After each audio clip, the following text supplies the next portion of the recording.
A number of people have sent me emails, seeing how I'm doing, so I just want to take a second to kind of tell you what's going on with me. My leg is not healing up as fast as I'd like it to. Just to give you guys a sense of it, when I was put under the knife, there were three options.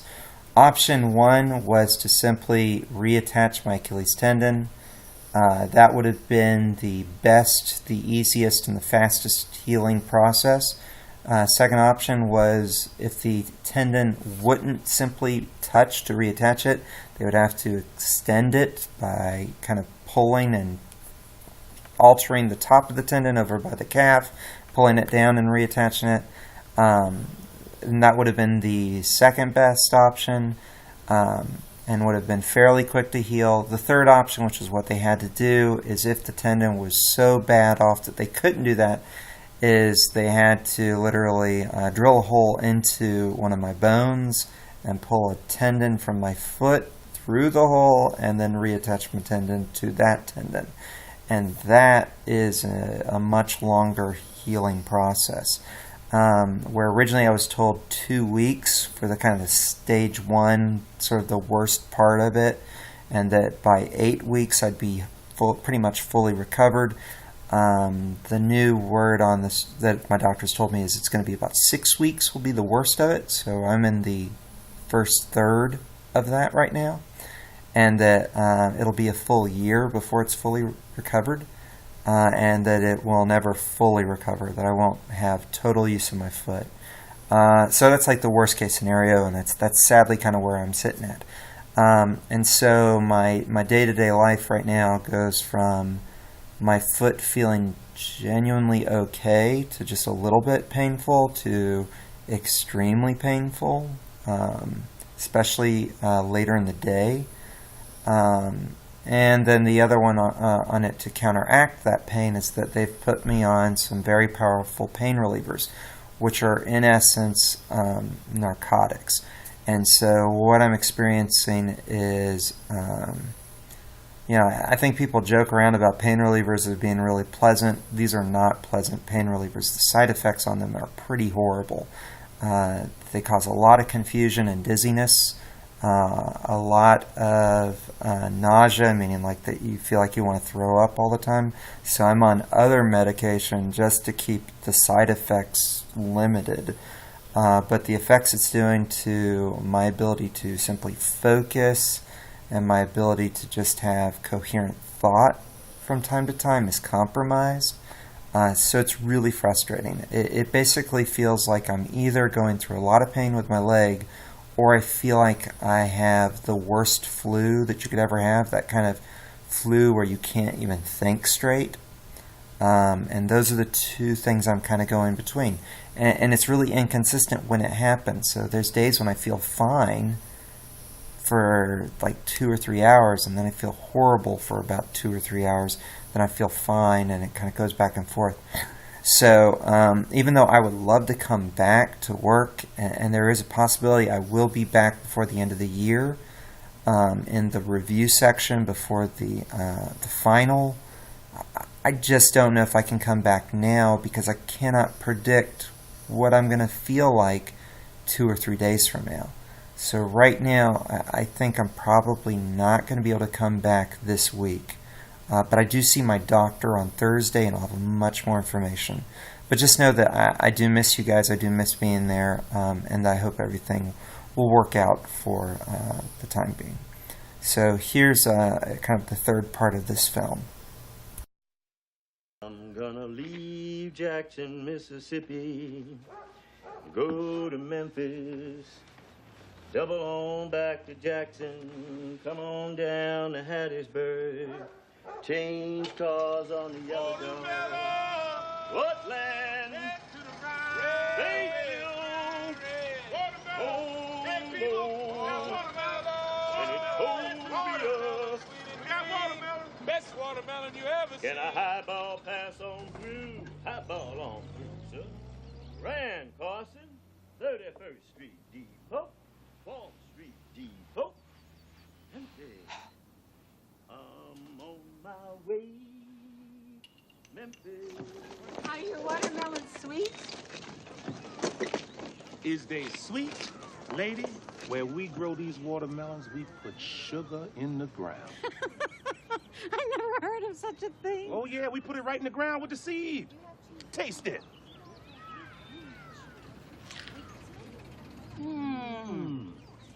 It's sweet.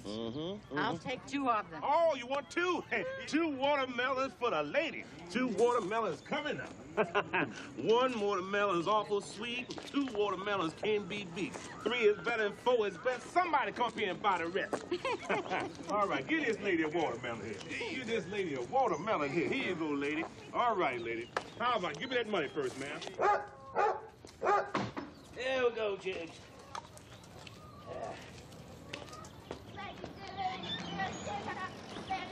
Interestingly enough, even though this past scene we just looked at is focused mainly on this scene, this is the scene that's not actually in the original play. In the original play, everything that happens in the play has to take place inside the Charles home. So anything that happens outside of the Charles home is added for the movie version. And so this song that he's singing is actually kind of critical to understanding the play's overall themes. I think I mentioned this before, that Doker works for a train. He is a cook that travels through trains by trains. And one of the things I don't like about the play is that the film version of the play is they had to cut it down. The play in the original version, if you did it, every single word would probably come out to close to 3 hours. It's a really long play. So they cut this down to about an hour and 40 minutes maybe. So they cut out a lot of stuff from the play, and then they added extra stuff that wasn't in the play. And one of the speeches that they cut was a Doker speech talking about seeing people from all sorts of locations, watching people on the train coming and going. Where are they trying to go to? What are they trying to do? And so this play right here, this section right here, this song is a reference to that. And since this play takes place during the 1930s, it's a time of a massive migration and travel, especially from the south into the north and from the rural areas to the urban areas, especially for the African American experience, which is what August Wilson, the playwright, is trying to do. He's trying to capture that. And so in order to capture that, he has to have references to it. So here's one of the ways that he can get it.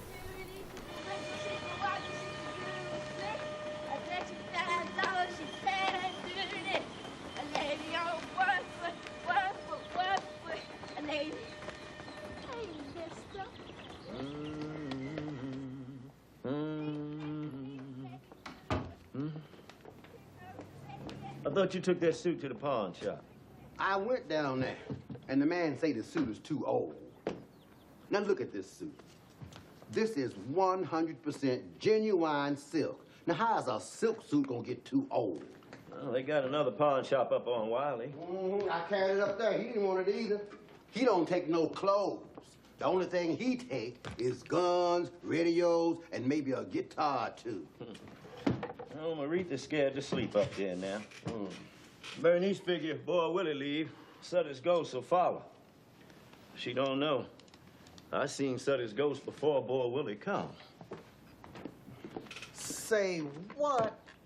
Yeah, I was in my room. I heard that piano playing. I thought it was Bernice, but then she don't play that kind of music. I come out, I didn't see nobody. But them piano keys was moving a mile a minute. Well, I tell you outright, if I see Sutter's ghost, I'll be on the first thing that got wheels on it. How we do? Charge them a quarter more. All right. Watermelons! Watermelons! We got watermelons out here!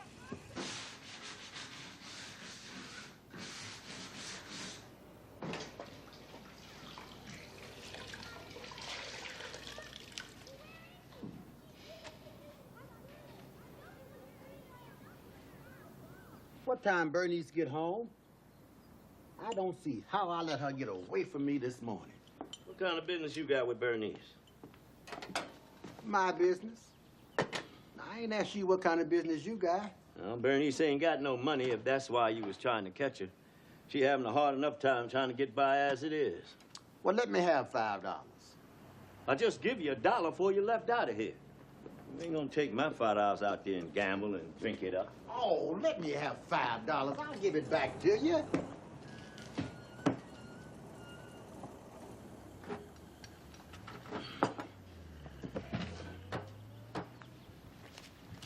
Make it 7? Well, you take this $5 and you bring my money back here, too. Boy, they was lining up for him, boy. Yeah, boy, when he couldn't sell them fast enough. Ooh, I got something for I Lime. ain't never seen nobody snatch a dollar fast as boy with it. Hey, Lime, look at this. This is 100% genuine silk. Come on, put that on, see how it fits you. Yeah, I got that in Chicago. So you can't get clothes like this nowhere but in New York or Chicago. So you can't get clothes like that here in Pittsburgh.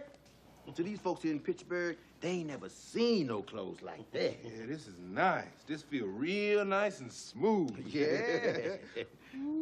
That's a $55 suit. Yeah, that's the kind of suit the big shots wear. Oh, you need you a pistol and a pocket full of money to wear a suit like that. No, I'll let you have it for $3. All the women will fall out their windows. They see you in a suit like that. Ow. Yeah, go on, give me $3. Go on down the street, get dressed, and get you a woman. Oh, that look nice, Lima. Put on the pants. Let me see it with the pants.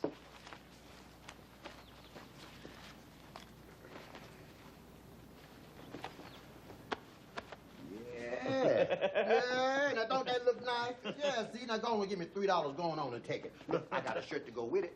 Cost you $1 extra. $4, you got the whole deal. $4 for everything, the suit and the shirt. Now that's cheap.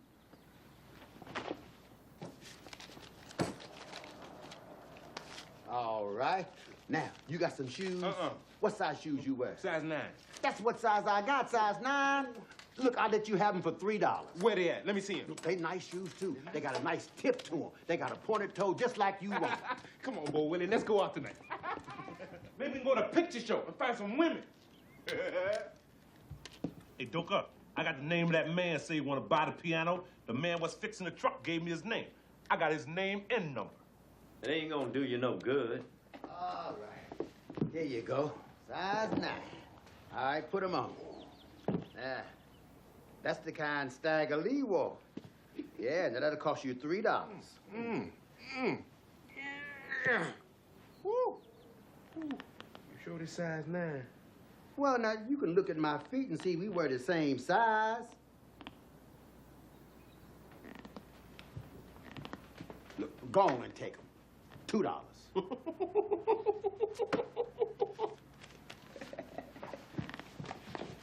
Come on, boy Willie. Let's go find some women. Here's another one of those great scenes that seems kind of unneeded in this play. It doesn't seem critical. And I think whenever you're seeing a scene that doesn't seem critical, you want to think about, okay, so why is it in this play?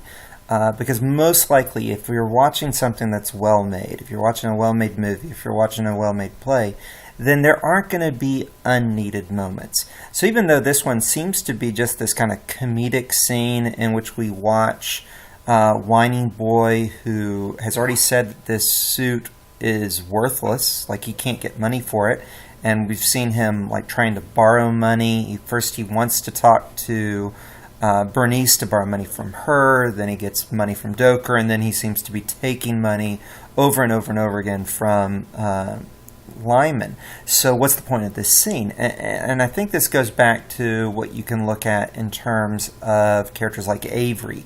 In the film, they added the scene of Avery in the elevator just so you could see Avery in that costume, so that the costume does say something about the person. What we wear becomes a sign of who we are. That when you have scenes with Avery and Boy Willie, you have Boy Willie in kind of a dirty farmer's costume and Avery as a preacher. So Avery seems more educated. He seems higher up in the social stratus. And yet we know from the plot of the story that all these guys came from the same location, that they all came from the farm. They all came from Sunflower County. that when we look at Whining Boy and Doker and Lyman and Boy Willie, we know they all came out of the same prison area. So the costume defines them and changes our opinion of them. And so here we have a character, Lyman, who is going from the south to the north with the plans of staying here. And so he's the character who's going to change the most, physically at least. So his change involves this magic suit, that the suit changes him as a person, that he is moving on. And in many ways, I think he changes the most in the play, or at least we see the most growth in this scene and in later scenes. He goes from being a very quiet, passive character who's just kind of in the background of scenes to becoming a major player during this course of the play. Now, not to say that it's his play, but he does become more important. Also, another thing to think about with Lyman, and I don't know if I mentioned it before, so if I didn't, I'm going to mention it now, that Lyman's purpose in this play is often to be the audience member. That if you think about the big long story that Doker tells about the piano, he's telling that to Lyman. Without Lyman, there's a lot of stuff in this play that would not work. Because if Boy Willie came to see his uncle and his sister to talk about the family piano, any conversations about the piano would be between people who already know the history of the piano. And so having Lyman there gives us a reason for characters to give us background that we as an audience don't know, but the characters would. So Lyman's purpose is to be the guy that doesn't know all this stuff, so that when Lyman gets told all this stuff, when Lyman learns the history of the piano, we also learn it. So in many ways, Lyman is what we would call a window character, that you see the world of the play through his eyes. You experience the world of the play through Lyman's part. And so he goes from that window character, that character that's passive, that's learning, to a character that becomes more developed as we go.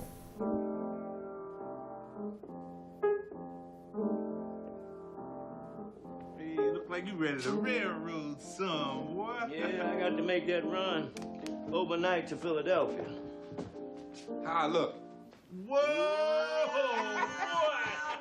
You look like $1,000,000. Don't even look good, dope, huh? Yeah. Oh, boy. Yeah. Hey, you want to play some cards? Come on, let's play some cards. Oh, no. We ain't gonna play no cards with you. Lyman, don't you play no cards with Whining Boy. He'll take all your money. Oh, you got a magic suit there. Oh, now you'll get you a woman easy with a suit like that. But you got to know the magic words. You know the magic words to get you a woman. I just talk to them, see if I like them. They like me. Oh, that man don't need you to tell him nothing about no women. These women these days ain't gonna fall for that kind of stuff you talking. You got to buy them a present. That's what they're looking for these days. Come on, I'm ready. You ready, Lyman? Let's go find some women.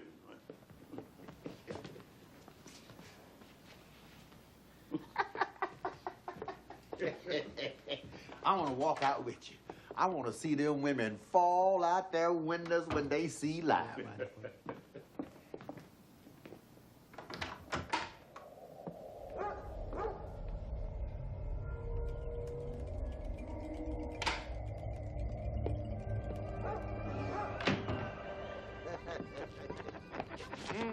No, don't mess with that man's shoes. Oh, he's looking good.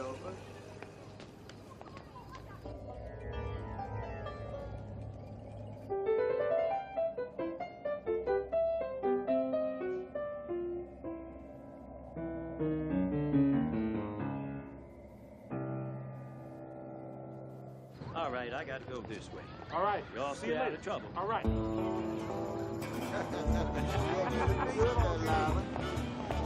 Like I told you, they're gonna fall out their way. All right, boy.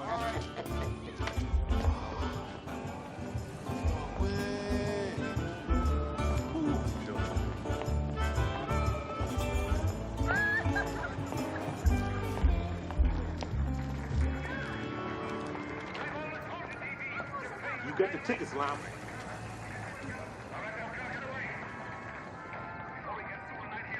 Come on, boy, Willie. Come on.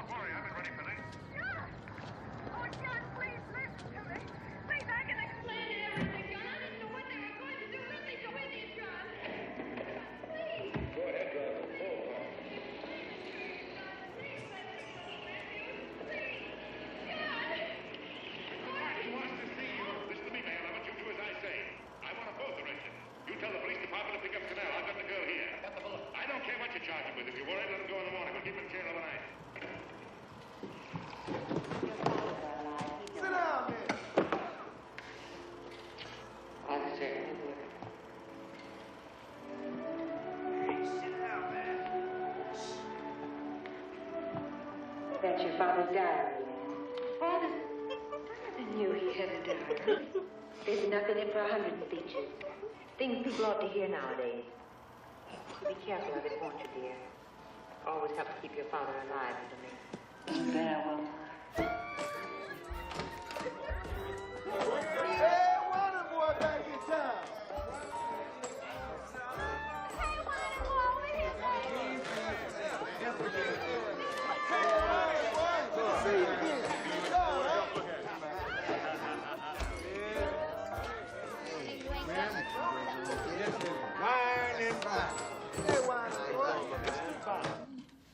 What is the old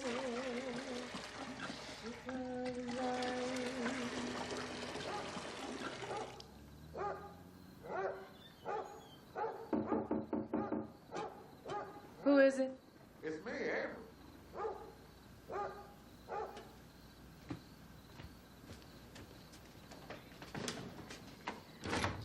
Avery, I was just getting ready to take my bag. Oh, where Boy Willie?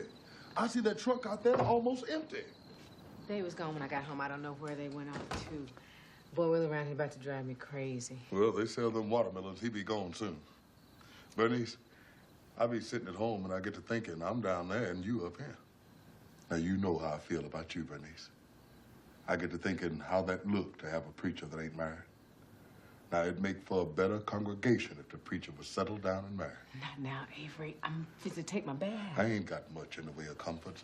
I got a hole in my pocket near about far as money's concerned, but I ain't never found my way through life to a woman I care about like I care about you. I need that. I need somebody on my bond side. I need a woman that fits in my hands. Avery, I'm not ready to get married now.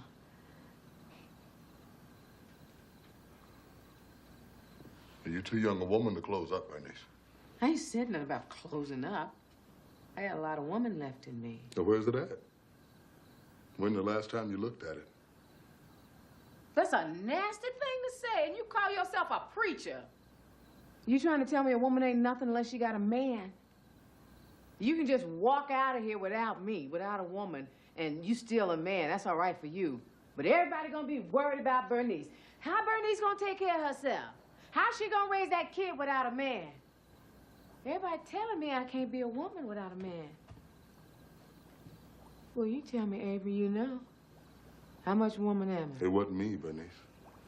Now, you can't blame me for Crawley or nobody else. I ain't blaming nobody for nothing. Just stating facts. This is a big world. Life's got all kinds of twists and turns, but that don't mean you stop living. Now, you can't go through life carrying Crawley's ghost with you. Crawley been dead 3 years. 3 years, Bernice. I know how long Crawley been dead. You ain't got to tell me that.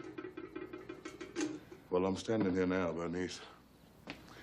But I don't know how much longer I'm going to be standing here waiting on you. Avery, it's just that I got so many other things on my mind right now. After I come home yesterday, me and Boy Willie were arguing about the piano, and Maretha saw Sutter's ghost standing at the top of the steps. She's scared to sleep up there now. Maybe if you bless the house, he'll go away. I don't know, Bernice. Now, I don't know if I should fool around with something like that. I keep telling myself that when Boy Willie leaves, Sutter's ghost will leave too, but now he's talking about selling the piano. Well, maybe if Boy Willie see you was doing something with it. If you told him you was going to put it down in the church and start a choir.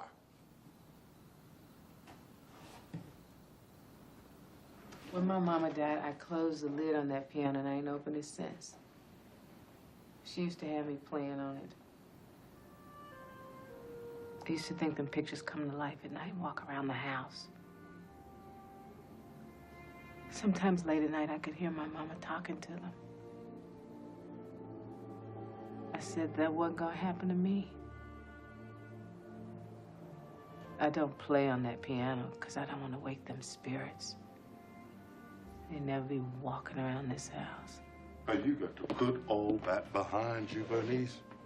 Now, everybody got stones in their pathway. You got to step over them or walk around them. Now you picking them up and carrying them with you. You can walk over there right now and play that piano. You can walk over there right now. And God will walk over there with you. Come on, Bernice. Play that old Ship of Zion. You can walk over here, claim it as an instrument of the Lord. You can walk over here right now.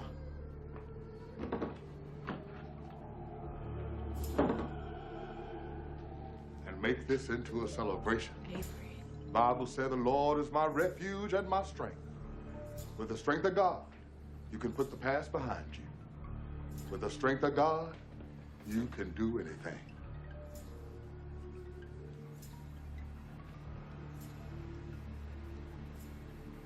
Avery, just leave. Let me finish my bath. I'll see you tomorrow. Okay, Bernice. I'm gonna go home and read up on my Bible. And tomorrow, good Lord, give me strength. I'm gonna come by and bless this house and show you the power of the Lord. Now, it's gonna be all right, Bernice. God said he'll soothe the troubled water.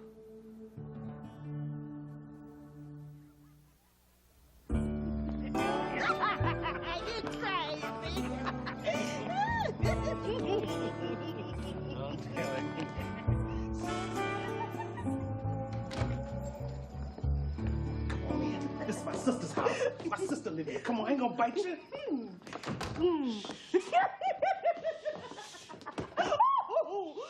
some light on. I can't see. All you need to see is me. If you can't see me, you can feel me in the dark. How's that, sugar? Go on now, wait. Oh, come on, give me a little kiss. Boy, Willie, what you doing down here? You know I don't allow that in my house. You have to take your company somewhere else. Allow what? We just sitting here talking. I'm sorry, miss, but he know I don't allow that. Oh, you ain't got to tell me but once. I don't stay nowhere I ain't wanted. And you ain't gotta be like that, Bernice, embarrassing me in front of my company. Come on. Take me home. Go on, boy, Willie. Go on with your company.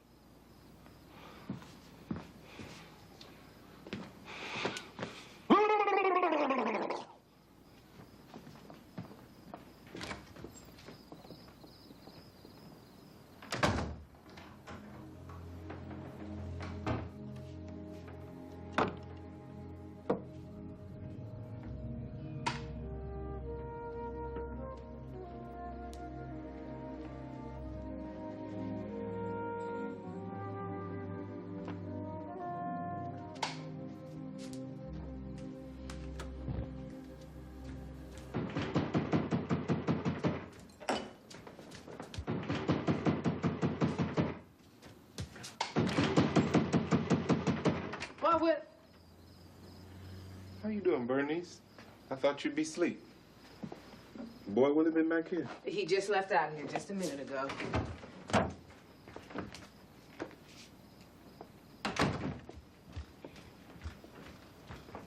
I was with this woman. She just wanted to drink up all my money. So I left there, come back looking for Boy Willie. You just missed him. He just left out of here. They got some nice-looking women in this city. I'ma like it if you're real good. Mm-hmm. Boy Willie met a real nice one. Wish I had met her before he did. He just left out here with some woman just a little while ago. What she look like, the woman he was with? Was she a real dog-skinned woman about this high? Nice and healthy, got nice hips on her? She had on a red dress. That's her. That's Grace. She real nice. Mm-hmm. I seen her before Boy Willie did, only he beat me to her. Doka gone, huh? So he had to make a trip.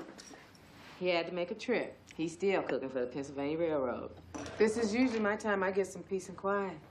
Maretha's asleep. She looked just like you. Got them big eyes. She sure is pretty.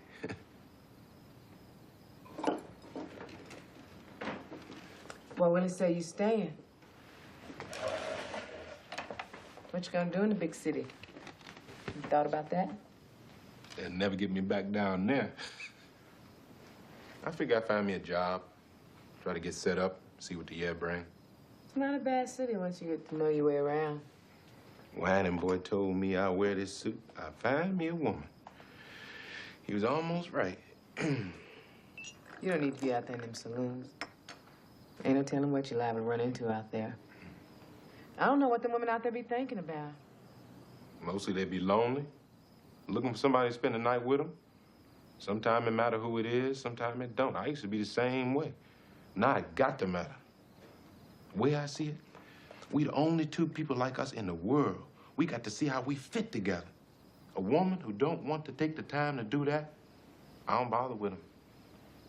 How come you ain't married? I get me a job in a little place and get set up to where I can make a woman comfortable. I might get married. Avery nice. You have to go on ahead and get married. You be a preacher's wife and not have to work. I hate living by myself. I ain't want to be no strain on my mama, so I left home. I was about 16. Everything I tried seemed like it just didn't work out. Now I'm trying this. You keep on trying, it'll work out for you. You ever go down there to the picture show? I don't go in for all that. Ain't like gambling or sinning or nothing. Ain't nothing wrong with it. I stay home most of the time and take care of Aretha. It's getting kind of late.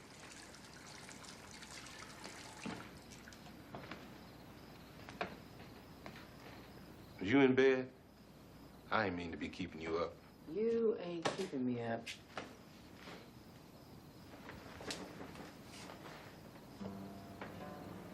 You got on that nightgown. I like women who wear them fancy night clothes and all.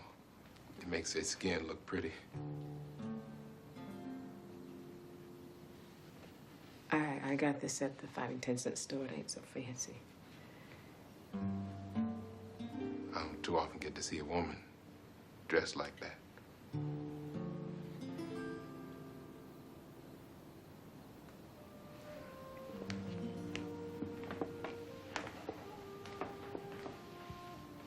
Whining boy. Told me this was a magic suit. I'm gonna put that on again tomorrow. See if it bring me a woman like he said. I almost forgot I had this. Some man sold me this for $1. Said it's the same kind of perfume the Queen of France wear. Mm-hmm. I smelled it. It smelled good to me. Here, you smell it. See if you like it. I was gonna give it to Dolly, but I ain't like her too much. Smells nice. I want to give it to you. Make it smell nice. They tell me you're supposed to put it right here, behind your ear. Say if you put it there, make it smell nice all day. There. You smell real good now.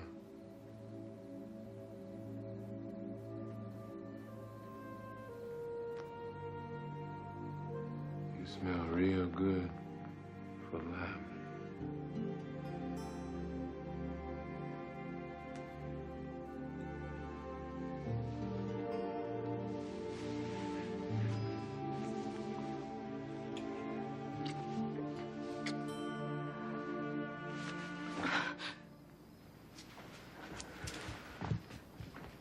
Bernice.